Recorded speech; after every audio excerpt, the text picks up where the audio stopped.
Halo guys, assalamualaikum warahmatullahi wabarakatuh. Kita ngevlog lagi hari ini. Hari ini saya diculik nih, diculik sama Bro Ahmed. Jadi kita kan udah lama banget nggak ngevlog teman-teman. Kita lama nggak ngevlog karena memang ada kesibukan di di project kita di luar kota. Jadi nggak sempat kita bikin vlog teman-teman. Nah, kebenaran punya waktu di Jakarta cuman 3 hari aja ini gitu ya, sebelum balik lagi ke lapangan. Diculik nih sama pemilik Ion V, tetangga teman-teman. Jadi beliau ini kan beli Ion V udah 3 bulan ya bro? Ya, 3 bulan. 3 bulan yang lalu gitu. Nah kebenaran tetangga diracunin nih. Jadi gua nggak ada, dia ngeracunin tetangga, yang akhirnya tetangga banyak yang beli Ion V juga gitu. Nah tetapi Ion V tetangga yang datang baru-baru ini itu ada perbedaan menurut beliau nih, ada perbedaan dari sisi pembacaan MID-nya terutama. Kan kalau di MID-nya mobil Ion V ini kan ada ada gambar mobil gitu ya, gambar mobil yang dia itu nanti ada jalur marka jalan kan kebaca gitu kan. Nah kalau ada potensi collision dari belakang, misalkan terjadi ya pokoknya ada mobil yang mendekat tapi ada potensial risk collision, biasanya kan dia ada mobil yang berwarna merah nanti gitu di samping gitu kan, atau mobil kita kecepatannya lebih lambat dibanding mobil yang akan mendahului dari belakang, itu biasanya sensor belakang kan ngebaca gitu kan. Nah, nanti saya kasih videonya ya, seperti itu. Nah, di mobil tetangga yang baru itu mereka bagus tuh pembacaan sensor belakangnya tuh, dia ngebaca radarnya tuh bagus gitu. Jadi mobil itu akan berwarna merah, berwarna kuning kalau memang makin mendekat gitu kan, ada potensi collision gitu kan dari samping kanan kiri. Pokoknya mungkin mengandalkan sensor blind spot gitu kan. Nah tetapi di mobil beliau nih nggak muncul. Jadi sama sekali tuh mobil itu bahkan nggak ada gambar mobilnya gitu, nggak ada gambar mobil dari kanan kiri tuh nggak ada gitu. Sementara kalau yang tetangga beli baru kemarin diantar itu ada gitu. Nah apakah ada perbedaan di software gitu, makanya beliau nanya kemarin, tolong dong dicekin gitu kan, apakah ini memang mobilnya yang error atau masalah update firmware aja gitu. Tapi kemarin katanya udah ke dealer tapi belum ketemu, dan dealer tanda kutip masih belum tahu nih penyebabnya apa gitu ya. Akhirnya tahu saya ada di rumah, diculik guys. Diculik. Nah akhirnya kita coba di jalan. Dicoba di jalan, tadi sempat masuk tol sembari ke arah dealer lah ya, masuk ke arah bengkel kalau memang nanti kita ini. Tetapi tadi barusan saya cek ya teman-teman ya, ini videonya nanti saya share ya, kita share perbedaannya gitu nanti. Nah sementara tadi saya lihat di menu settingan tuh ada emergency lane keeping teman-teman. Harusnya emergency lane keeping itu diaktifin harusnya. Kalau di mobil-mobil saya yang lain tuh emergency lane keeping itu dia harusnya aktif. Nah makanya kalau dia aktif itu dia akan ngebaca ada potensial risk collision gitu, ada potensial tabrakan dari kanan kiri, itu mengandalkan sensor blind spot radar belakang. Itu harusnya dia akan merubah warna mobil lah gitu, atau mobil datang gitu ya, atau motor datang dari belakang tuh dia harusnya ngedeteksi. Nah ini nggak ngedeteksi sama sekali gitu teman-teman. Nah nanti di sini ada menu emergency lane keeping itu dia nggak mau diaktifin. Jadi kalau kita aktifin dia balik lagi, saya nggak tahu apakah ada syarat apa gitu ya, ada syarat apa, dia nggak mau gitu. Nah coba sekarang saya ambil videonya pakai iPhone aja lah nih. Saya ambil videonya guys, settingannya kenapa kok dia nggak mau gitu ya diaktifin ya. Coba, padahal tadi kita udah coba sebentar, ini kameranya burem guys, burem. Oke, saya masuk settingan dulu. Nah, saya kasih tahu ke teman-teman ya di sini. Nah, nih ya. sembari jalan aja nggak apa-apa. Nih guys, oke ya, kita coba rekam. Nah, di sini kan ada masuk settingan Adigo Smart Driving ya, Adigo Smart Driving. Nah, di sini ada menu Emergency Lane Keeping. Nah, ini kenapa kalau saya aktifkan? Oke, saya aktifkan. Nah, tuh nanti jarak berapa tuh? Mati lagi, disable lagi, aktifkan lagi. Ya, saya aktifkan lagi. Nah, tuh ya, nanti mati lagi. Tuh, padahal jelas nih when driving at high speed, memang sih at high speed ya. Nah, if the deviation of the vehicle is detected and apa tuh? There is a risk ya. Collision ya. Nah, dia akan ngasih tahu gitu. Dia akan steering control juga. Jadi kalau kita misalkan mau pindah jalur gitu kan, pindah jalur, tapi di belakang itu ada mobil yang apa namanya? Ada mobil yang ada potensial lebih kenceng dari kita mau pindah jalur, dia harusnya akan ngasih control steer gitu ya. Mungkin setirnya jadi agak ngelawan atau agak berat gitu. Itu harusnya sih seperti itu guys. Makanya kenapa nih kok nggak mau emergency lane keepingnya nggak aktif gitu. Tadi kita udah berhenti juga kan? Kita udah berhenti juga. Mungkin harus dalam keadaan berhenti kali, nggak jalan gitu ya. Tapi nggak mau juga, tetap aja balik lagi. Nah, saya nggak tahu. Saya lupa permisif atau syarat emergency lane keeping itu apa. Saya lupa. Tapi kayaknya sih harusnya sih dia nggak ada syarat ya guys ya. Harusnya dia nggak ada syarat. Nah, sekarang coba nanti buat teman-teman para pemilik Ion V nih gitu ya, para pemilik Ion V boleh dilihat nanti perbedaan videonya gitu ya. Nanti saya akan kasih video yang punya tetangga ya. Tetangga yang baru datang, dia itu ada warna oranye gitu, mobil dari belakang gitu ya, apa ada potensial mobil dari kanan, dari kiri itu dia akan berwarna kuning gitu. Nah, sementara ini sama sekali nggak ada mobil dari belakang itu, nggak ada. Nah, apakah saya bilang, apakah radar sensornya rusak gitu ya, radar sensornya anomali, makanya akhirnya nggak bisa di enable gitu, secara sistem dia nggak bisa enable karena membaca ada radar yang tidak terbaca. Harusnya sih begitu ya. Harusnya radar itu karena fungsinya dia bisa dapetin signal ke MID itu kan pasti dari radarnya si blind spot kan gitu ya. Coba nanti saya coba perhatiin ya. Coba bro, agak pelan aja biar motor lewat, dia blind spotnya hidup nggak ya? Blind spot kan di samping kaca cermin kan ada blind spot ya. Oh, hidup ya? Hidup tuh. Kalau blind spotnya sih hidup ya. Ini hidup. Hah? Kita minta set kiri. Enggak boleh, jangan. Harusnya dia nggak boleh, jangan diinin. Oh, tapi hidup kok tuh. Dia nggak desain pun dia hidup tuh. Berarti sensor dari belakang, radar belakang harusnya bagus guys. Jadi saya nggak tahu nih apakah di mana ya emergency lane keeping ya. Coba teman-teman mungkin juga yang sedikit mempelajari tentang ADAS, mungkin saya lupa syaratnya emergency lane keeping, apakah ada syarat atau tidak ya. Setahu saya sih nggak ada syarat ya, seharusnya sih nggak ada syarat. Coba agak pelan dikit aja bro, nggak apa-apa. Aku mau tahu kalau mobil mendekat ini nyala nggak, yang di spion dulu deh minimal. Kan di sini nggak detect tuh, di MID nggak detect guys. Oh, tapi di sini detect kok, detect bagus jalan. Belok nih. Oh, mau belok, oke. Begitu guys ya, ini kita udah mau dekat sama bengkel.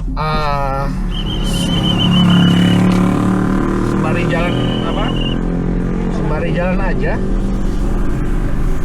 Kita mau tahu nih nanti pihak bengkel paham nggak gitu ya. Biasanya ya banyak yang nggak begitu paham juga gitu.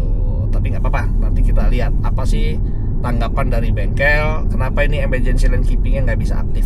Jadi apakah di reset, apakah dilihat dari VDS-nya nanti seperti apa, kita tungguin gimana responnya guys. Oke guys, udah nyampe, kita mau masuk ke bengkel dulu ya.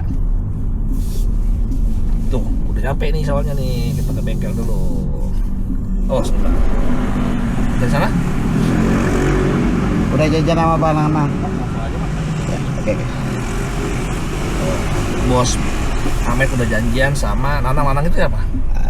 Sales atau bukan? Ini apa? Oh, SA-nya, service advisor-nya teman-teman. Oke, kita coba ngobrol sama SA-nya. Dia paham nggak tentang ini gitu ya? Mudah-mudahan dia paham, jadi enak ngobrolnya. Oke gitu ya, nanti kita update lagi ya seperti apa ya teman-teman ya.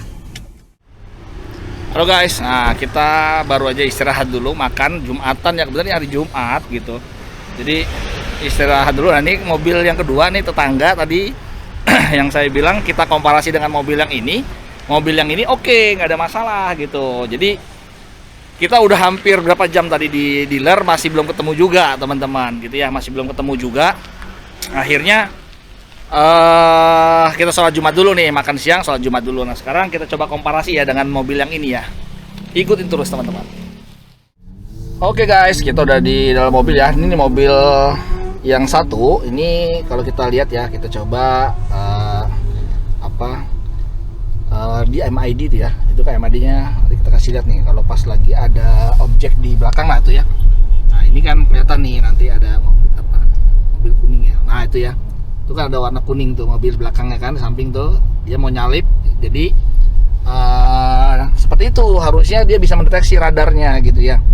Nah sementara mobil yang tadi itu dia nggak bisa. Nah seperti itu guys. Coba kita lihat lagi nih, ada lagi nggak? Kita lihat. Jadi harus melambat ya Pak supaya dia masuk. Nah tuh ya. Nah nih teman-teman lihat ya, itu kan kuning tuh. Nah di belakang tuh kan kuning kan. Nah, pokoknya contoh seperti itulah ya. Makin dekat, semakin dekat. Nah, ke depan. Semakin dekat, dia tuh semakin merah nanti. Kalau agak jauh mungkin biru gitu ya. Yang jelas radar di belakang dia ngebaca sensor sensor blind spotnya dia main. Nah, tadi mobil yang itu nggak main. Nah, saya analisa dari settingan yang tadi tuh. Settingan yang rear collision warningnya itu dia atau emergency lane keepingnya nggak main. Makanya mobil yang pertama tadi kita berangkat tuh nggak aktif gitu, nggak ada pembacaannya. Tadi kita udah berapa jam ya bro di bengkel bro? Kita udah hampir ada 2 jam lebih malah tuh. Kita udah 2 jam lebih di bengkel, belum berhasil juga. Dan menurut orang bengkel, pembacaan di VDS itu nggak ada DTC yang muncul, jadi seolah-olah mobil itu nggak ada problem apa-apa gitu ya. Tetapi kan kita nggak mau lah punya mobil baru berapa bulan bro mobil bro? Baru mau 3 bulan loh, Ion V, masa udah ada problem seperti ini. Dan yang paling terpenting adalah harus bisa nunjukin after sales-nya yang cepat gitu, cepat tanggap, dan harus bisa ya menuntaskan masalah ini gitu kan. Walaupun memang ini mobil tidak mogok ya, tetapi itu kan fitur yang dijual gitu.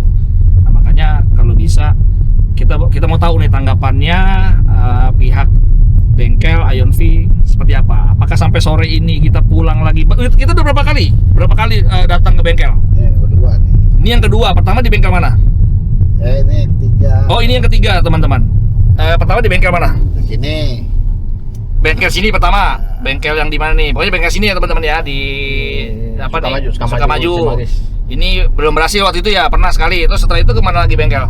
Coba di Halim katanya di bengkel Ion Halim itu juga nggak berhasil juga.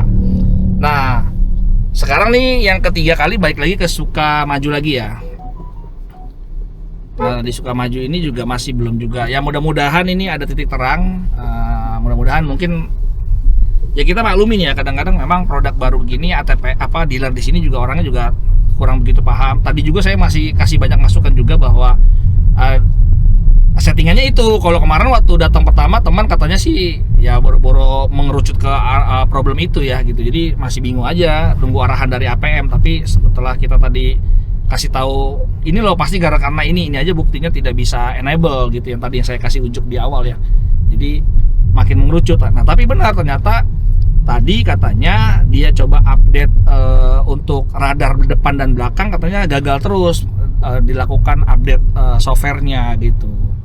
Sementara dia coba di mobil lain bisa. Nah makanya buat teman-teman yang punya Ion V juga nanti komen ya, apakah di mobilnya sama seperti itu. Kalau sama ya komplain bareng-bareng gitu. Tapi kalau ternyata aman-aman aja ya mungkin mobil ini aja gitu. Oke, kita sekarang udah balik lagi di bengkel. Kita ini ya, kita kita lihat hasilnya seperti apa nih. Sama mobilnya Pak Birul juga ini. Ini juga lagi mau proses ini ya Om ya, apa namanya, pairing ke handphone ya. Pairing ke handphone. Nah, pairing ke handphone juga belum berhasil juga gitu. Nah, saya kasih masukan juga ini harusnya di unbinding dulu. Nanti setelah unbinding harusnya bisa diganti handphone lain gitu ya. Itu juga nanti kita mau tahu lah seperti apa. Kalau ke dalam Om ya. Kenapa? Ke dalam aja ya. Nggak tahu. Masukin kayaknya.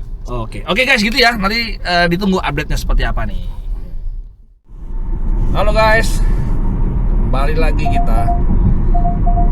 Sekarang di mobil yang berbeda nih, tapi dengan hasil yang kurang menyenangkan. Hasil yang kurang menyenangkan. Mobil kawan kita kan di belakang, ngikutin dari belakang. Jadi kesimpulannya hasilnya belum bisa diperbaiki. Kalau ditanya apa problemnya belum tahu. Jadi pihak dari teknisi juga tadi sudah mencoba untuk meriset, terus mengkalibrasi ulang. Bahkan mobil kita tadi dibawa juga muter-muter sampai berjam-jam juga, masuk tol dan segala macam, tetap kalibrasi itu nggak berhasil. Nah akhirnya ada kemungkinan besar, kita bukan sana ya? Rekayasa ulang. Oh gitu. Oh gitu. Oke. Jadi kesimpulannya itu kita mau didatangkan pihak dari APM-nya teman-teman. Nah mungkin pihak APM sama orang dari China-nya lah ya tadi, karena kita banyak ngobrol. Ya maksudnya kita kan malu juga ya, masa mobil baru hitungan 3 bulan tapi kondisinya sensornya sudah ada yang bermasalah gitu. Harapannya sih harusnya mobil baru umur-umur gitu jangan sampai ada masalah gitu kan. Tapi alhamdulillah tadi pihak dari dealer bilang bahwa minta dischedulekan waktu, dibikin appointment di hari apa untuk supaya pihak APM-nya juga ikut datang gitu. Ya bagi saya oke juga responnya dari pihak dealer ya, dari pihak bengkel maksudnya, seperti itu. Ini kita lagi di tol nih, ada rekayasa jalan gitu, aneh juga nih. Baru tahu nih saya ada, baru tahu nih. Oh gitu ya. Jadi lebih cepat kita nggak ngantri. Oh gitu. Jadi seperti itu guys. Tadi tahu kan ya problem yang dimaksud kan udah tahu ya teman-teman ya. Jadi para pemilik Ion V coba aja dicek apakah, mudah-mudahan sih semuanya oke-oke aja, baik-baik aja. Tetapi siapa tahu itu luput dari pantauan gitu, dari pantauan teman-teman yang ternyata sebenarnya mobilnya ya radarnya bermasalah karena tidak ada DTC. Jadi dia tidak ada muncul problem, tidak terdetek ya errornya di VDS. Ya kalau karena kita yang sudah familiar dengan ADAS, dengan fitur-fitur MID, akhirnya kita aware kan, kita tahu kenapa ini nggak muncul, kenapa kok ini nggak muncul. Tadi udah tahu ya, udah kita kasih lihat kan, kalau di mobil yang ini nih aman nih, mobilnya aman, semuanya bisa detect, lane keepingnya bagus, semuanya bagus, emergency lane keepingnya juga main, sampai ke blind spot dari belakang mobil. Kalau kecepatan terlalu tinggi ada mobil berubah dari warna biru ke warna kuning ke warna merah gitu kan, itu semuanya aman gitu. Nah di mobil kawan kita tuh enggak. Terus peta juga di sini ada peta ya teman-teman ya. Nah ini saya kasih sedikit ya, nggak apa-apa ya, sembari ngumpul ngevlog. Tempo hari di mobil kita, teman kita yang satu lagi itu kan range di peta ini, jangan-jangan teman-teman juga masih ada yang nggak tahu gitu kan. Jadi mobil ini kan mobil EV itu kan kadang kita pakai baterai, kapasitas baterai kita misalkan tinggal 30%, 40%, tapi kita takut nih nyampe rumah apa enggak, atau kita mau ke tujuan kita ke Cikarang, nyampe enggak nih dari Depok ke Cikarang dengan 30% ini. Nah bagaimana cara ngeceknya gitu? Sebenarnya di mobil kita ini ada fasilitas map kan. Nah map itu, di menu map itu ada ada mengecek untuk range baterai kita tuh cakupannya sampai di mana sih, berdasarkan peta gitu ya. Nah, saya coba ambil videonya aja nih, sekalian nih kita coba ke peta. Nah, kita coba ke peta ya. Saya ambil videonya nih. Nah, ini kan tampilan map kan. Nah, tampilan map ini teman-teman bisa masuk ke menu di pojok sini nih. Nah, ini pojok ini ya nih. Ini diklik aja. Sorry, ini sebagai jalan agak susah.